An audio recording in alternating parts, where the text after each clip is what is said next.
जगद्गुरू संत तुकाराम महाराज यांच्या पालखीचे दौंड तालुक्याच्या वेशीवर फुलांची उधळण करून मोठ्या उत्साहात स्वागत करण्यात आले आहे। जगद्गुरू संत तुकाराम महाराज यांचा पालखी सोहळा लोणी काळभोरचा मुक्काम उरकून दौंड तालुक्यात दाखल झाला आहे।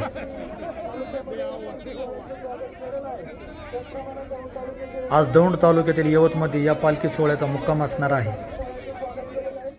दौंड तालुक्यात पालखी सोहळ्याचे आगमन होत असताना खासदार सुप्रिया सुळे, दौंडचे आमदार राहुल कुल, सौ कांचन कुल, माजी आमदार रमेश थोरात तसेच दौंड तालुक्यातील नागरिकांनी तालुक्याच्या वेशीवर जमा होऊन मोठ्या उत्साहात या पालखी सोहळ्याचे स्वागत केले आहे।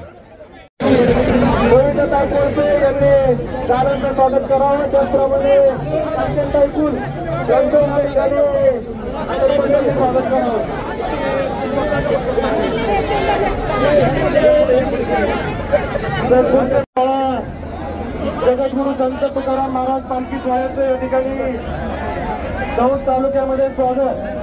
बारामती लोकसभा मतदारसंघाच्या लोकप्रिय खासदार आदरणीय सुप्रियाताई सुळे यांच्या माध्यमातून या ठिकाणी पालखी सोहळ्याचे तालुक्यामध्ये हार्दिक असं स्वागत।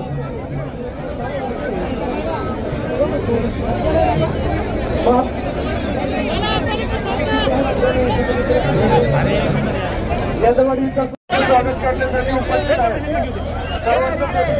ग्रामपंचायतच्या वतीने हार्दिक स्वागत केलेलं आहे।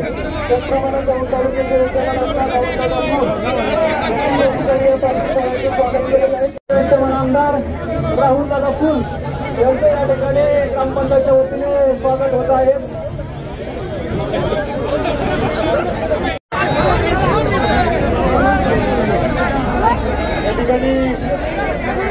जगद्गुरू श्री संत तुकाराम महाराज